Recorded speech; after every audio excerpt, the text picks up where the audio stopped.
Hi, welcome. I'm Janice Mary, and this is The Wisdom of Your Soul. I started this YouTube channel because I had an amazing experience that has left me this ability to really tap in and feel my soul energy or spirit energy, whatever you would like to call it. Don't let the label get in your way. Some people call it the frequency that lives within them, the spirit that lives within them. The consciousness that lives within them. So whatever you want to call it is fine with me. I just know in my own experience that when I connect to this energy, how much it's helped me in my life and helped me in my work, being a psychotherapist and helping people.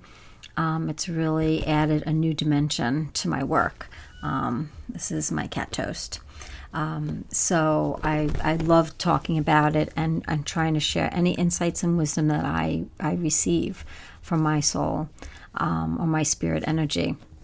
So today I wanted to talk a little bit about thoughts that kind of come in and try to take away our happiness. I had an experience where I was getting ready for a trip, and I was really excited about the trip. And I was excited to see my family, and I was packing, and I just was, in a really good mood. And then all of a sudden that thought came in, what happens if the plane crashes? And I'm like, oh, great, thank you. Thanks for sharing that lovely thought with me and freak me out. And since I've connected to the soul energy, I feel like I do have a little bit better intuition. So then that makes this even more complicated. Do I listen to this thought? Is this my intuition? Is this somebody telling me, not to fly? We could really scare ourselves. And a lot of the clients that I see and all my friends, and, we laugh. It's like, okay, here I am having, this great moment, getting ready, and then boom, that's what happens. So it's normal. It happens to all of us. And the way, my soul or my spirit energy kind of explains it to me or gives me a knowing about it, instead of like, my soul doesn't sit down and explain, but it does give me this knowing that I'm safe, I'm fine, that those thoughts are not real. And I really wouldn't be able to tell the difference if I didn't go into that energy and really feel it.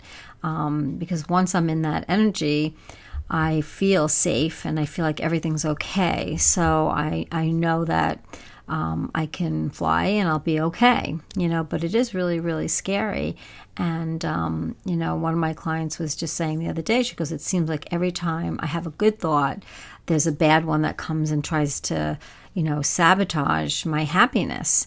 And, it really does happen, and our thoughts act that way. It's like our mind is a little bit of a computer, and I feel like what it does is that it records all of our fears, all of our anxieties, so when we're on a certain topic, it can spit it back out to us. So I've always been a fearful flyer, and since I've connected to this energy, I've been much, much better flyer. Not great, but much, much better, because I asked my soul energy to help me and protect me and guide me through, my fears. And it really does work, because when I'm in that energy, I really feel like I am safe, I am protected. And this knowing that, if anything were to happen, God forbid, if that was going to be my time to go, that I'm not alone and that I would be very safe and guided back into spirit. And, hearing that is probably doesn't sound that comforting, but feeling it from that energy, when you're in that energy, when you really feel it, then okay, you can understand that, and you can be comforted by that. Where in the past, if someone said that to me, I'd be like, well, but I still don't want to crash and I still want to be here. And, so it's much, much different when you are in this energy, because you just know it, you feel it, and certain things to be true. You know that we're eternal, and that we don't die. So any thing that our thoughts try to come in and take away from us, we really just do not have to listen to, which is really helpful. It's really helpful because what it does, it helps us to soothe those thoughts better, not take them so seriously. And even if we were to say, okay, if that worst thing did happen, I still survive and I'm still going to be okay. And, that really, really helps. But like I said, hearing that and experiencing that are two different things. When you experience this knowing of I'm safe, I'm eternal, I'm not going to go anywhere, my family isn't going to go anywhere, and we're all going to be together forever, that's just kind of how it is, really, really helps a lot. So then you can kind of see that the thoughts, when they come in, they're really not real, because I did go on vacation and I did fly and everything was fine. So it wasn't my intuition. It wasn't some, psychic knowing that I should, listen to. It was wrong. So every single time that happens, it kind of shows you how wrong are thoughts that pop in like that may be based in anxiety. Traveling can make us anxious. So, maybe that's why that thought comes up. Or sometimes I was telling my client, I could tell the way she was talking about all of her trips and all of her traveling and everything that she was doing, and that she felt guilty, like that she didn't somehow deserve to have this life and travel and have fun. So if she didn't deserve to have this life, that somebody or something was going to take it away from her. So she said that she always kind of feels like, the shoe's always going to drop. And, that's not true. We get to have fun. We get to have good lives. We get to be successful. We get to be abundant. We can get to do all of these things. And we don't have to feel guilty about it. Other people can choose that for themselves too. So it's not like because I have something, you don't have something. And since when you feel this energy, you feel this energy as one. That when you have something, everybody has it. So even if on the level of form, on the level of this world, if people don't have the things that you have, they're still eternal and they still are filled with love, and they could, have more abundance here if they wanted to, but they're in no way they're not in any kind of deficit. So we don't have to feel guilty, and that's really important, that we're all equal, we're all together. So when one person is abundant, we're all abundant. And, on the level of this world, that may not feel so great, but when you turn within and you go into that energy and you really feel that, and you feel that abundance for yourself in this energy, then you'll know that for a fact that is true, and the more you feel that, the less you'll feel the deficit, and the less you feel the deficit, the more you feel abundant, and the more you feel abundant, then that just starts to, come to you in the level of form in the world. It just happens. So you're not working very hard on it. And that's the whole law of attraction. So many people, and including myself, work so hard on, manifesting things. But, we can't manifest through the ego. There's just no way. I mean, you can manifest a little bit, but it's pretty torturous and it doesn't come easy. And it's usually the hard way. When you manifest, when you're in your spirit soul energy, it's easy. It comes very easily because you're already in abundance. You already feel like you have it all, and there isn't really anything that you need. So that really is the difference. That's the two paths. When you're trying to manifest something. So our thoughts and our mind, this body function, can take away our ability to manifest things if we don't go within, So we have to go within our body and feel that energy to realize that we are this spirit, this soul. So, it is a kind of ironic that we have to go within the body to find that or to feel it.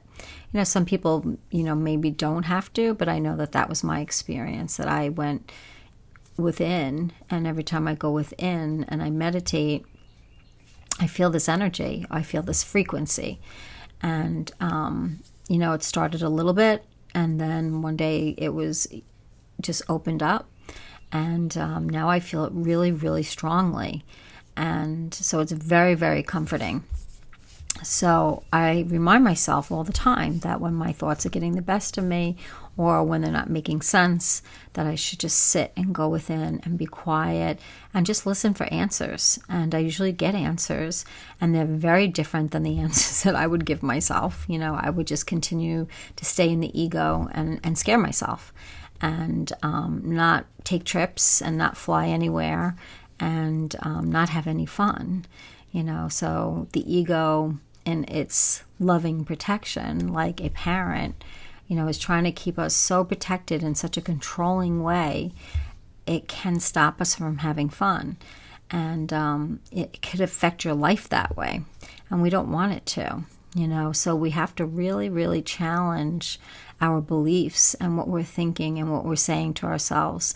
And, it is very similar. The ego is very similar to a parent, because, when your parent tells you something, you listen. You don't really question it too much. You just listen and you say, okay, that's the way it is. So the ego, when we have thoughts like that, it feels almost like, okay, if I'm having these thoughts, I should listen to them. If I'm having these ideas that I'm limited, that I should listen to that.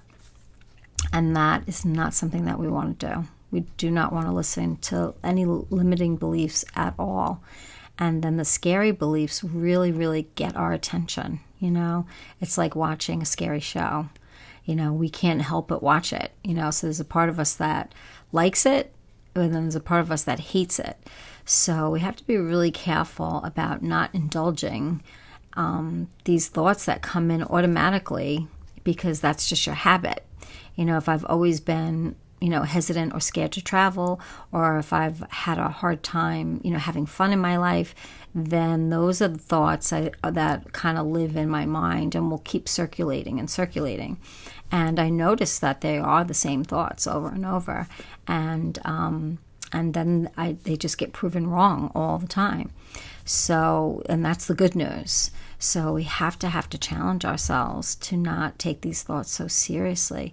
It's really important for us not to. But it can be really hard because it feels like it's factual. It can feel like, well, how do I know? How do I know that that thought isn't real this time, and that I should listen to it?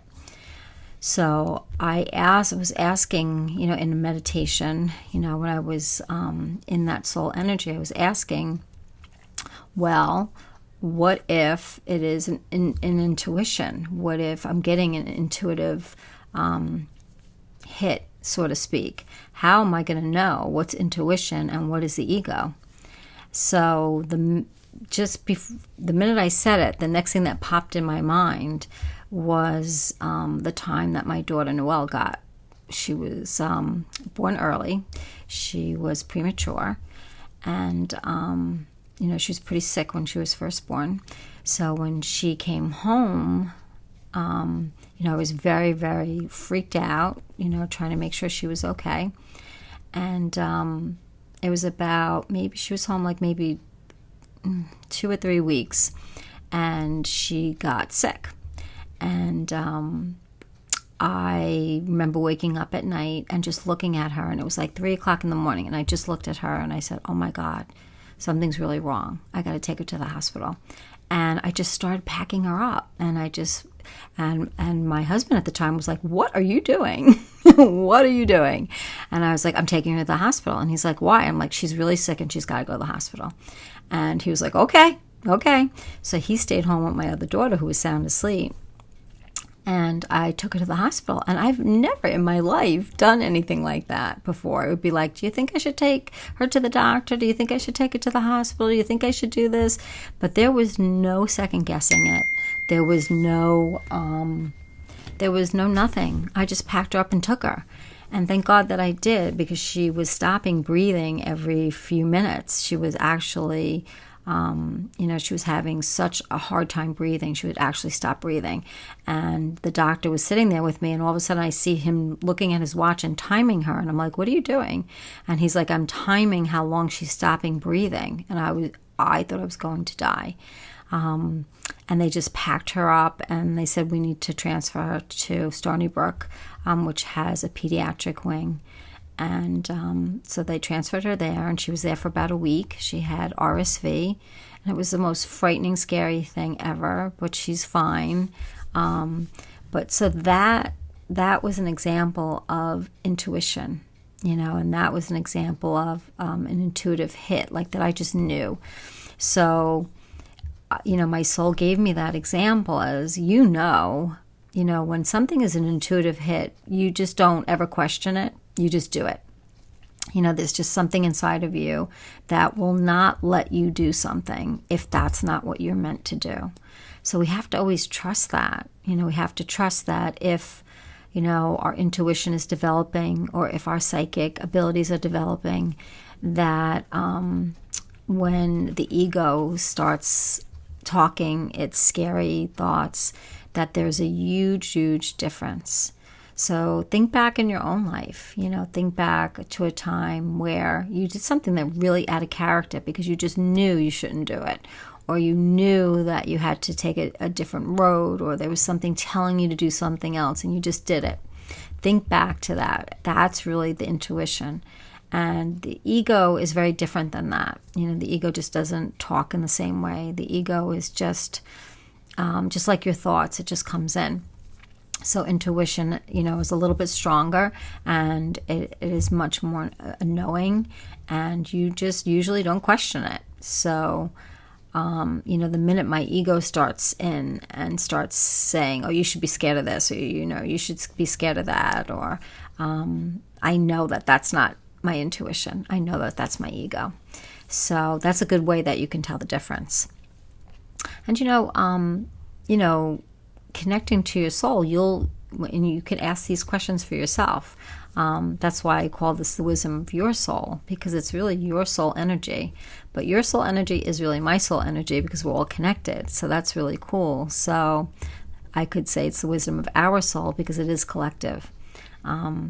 But for you to learn how to do this yourself, it's so comforting, because like I had that question, how am I going to tell the difference between my intuition and the ego?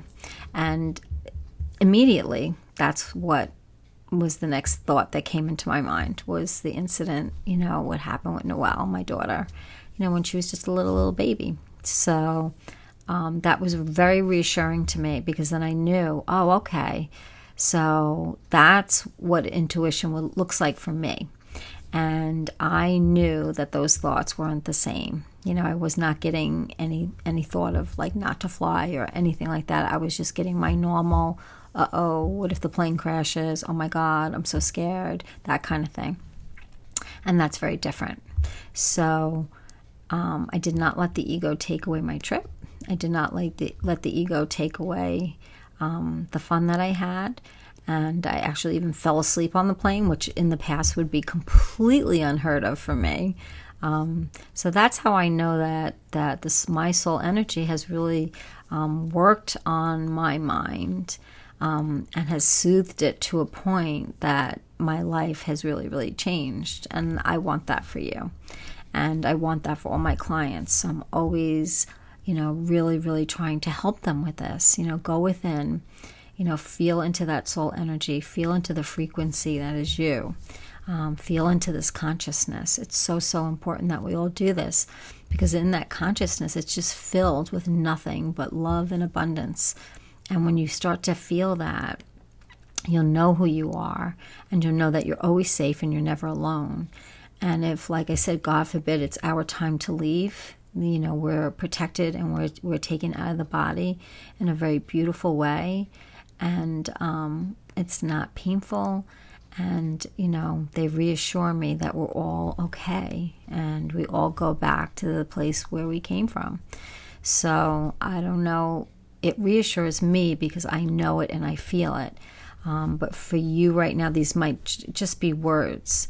and words are not going to reassure you. You have to go within your own energy to feel this, and then to start seeing how it changes your thoughts, it changes your beliefs, and then it changes your actions, and it just changes your entire life.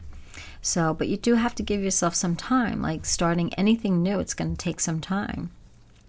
I just started learning how to do the tarot, and that is complicated. That is really, really complicated. So I've been watching YouTube videos and learning, and I have friends that are really good at it. And it takes time. It takes time to learn it. So you have to have patience for yourself. And you have to have patience